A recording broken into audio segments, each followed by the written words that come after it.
Well, I'd say the very best thing about volunteering at a grassroots level is that you get to experience the life of a local. So you get to live with them, you get to live in their mud hut, you get to eat their food, you get to experience their joys, their hardships, even if it's only for a week or a month. You really get to know the people and the culture and a bit about their life.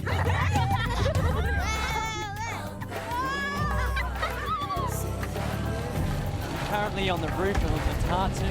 This is the most common transport.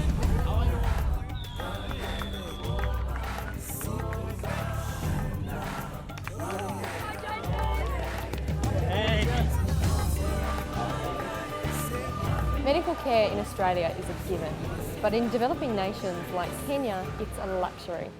One of the residents here at Wollongong Hospital gives his knowledge and expertise and volunteers at a grassroots level. Well, actually, a friend of mine, Ryan, and I went over to Kenya as medical students. We did a placement over there, an elective term in a hospital just near Nairobi. So that was about 3 years ago. Oh wow, so it was part of your course to go into a placement? Yeah, everyone at Sydney Uni had the option of spending 2-3 months overseas if they wanted to. So we chose to go to Kenya. When we came back the first time, we decided that we should make it more official, our support of these people over there, because we thought if we're going to support them long term, we're going to have to make it an official charity.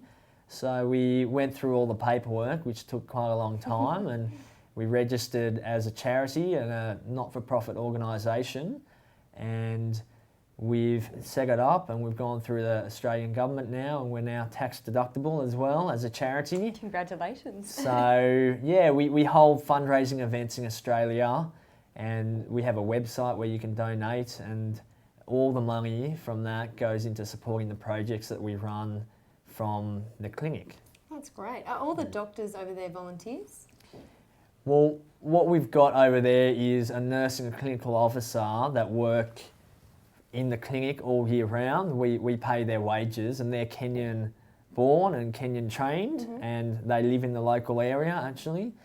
So that's who staffs the clinic all year. Right. And when we go over on our yearly trips, we usually go for about a month, and all the people that come with us are volunteers. So Kenya Aid's been running now for about 2.5 years, and we've set this clinic up quite well, and we're currently building a new building.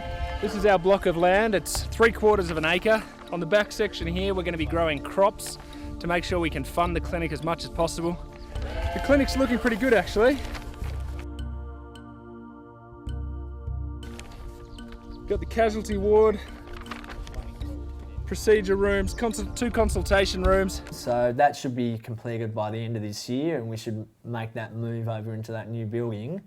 And once that's finished being set up and that's running, we're actually going to start looking for sites for new clinics around that area. What's the hardest thing that you have to face when you go over there? What's the most confronting thing?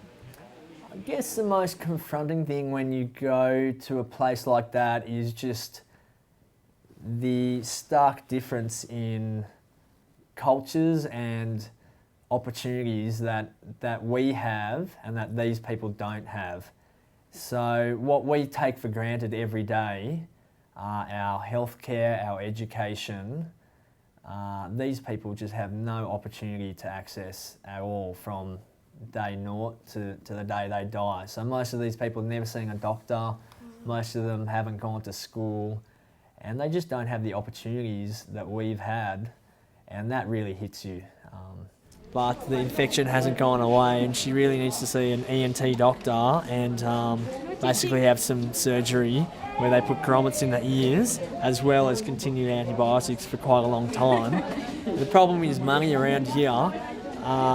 Even to see the ENT surgeon, it costs about $30 for the consultation, and most of these people live on less than $1 a day. When we go over there, we take about 4 or 5 doctors, and we hold camps in these villages, and usually about 200 to 300 people turn up.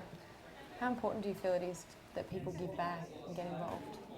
Yeah, look, I think that it's very important. I think that the opportunities I've had in my life, I've got to go to a great school, a great secondary school, I've got to go to university, I've got to go to med school. Because I've had these opportunities, I think it's my duty really to give back to people that haven't had these opportunities. And I think there's millions of people around the world who really haven't had any opportunities like that at all.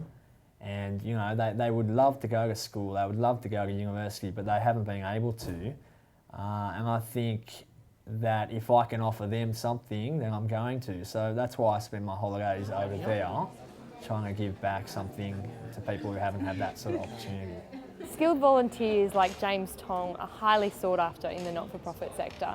Whether you're a teacher, a lawyer, a doctor, a carpenter, anyone with a set of skills can make a huge difference in the lives of tens of thousands of people.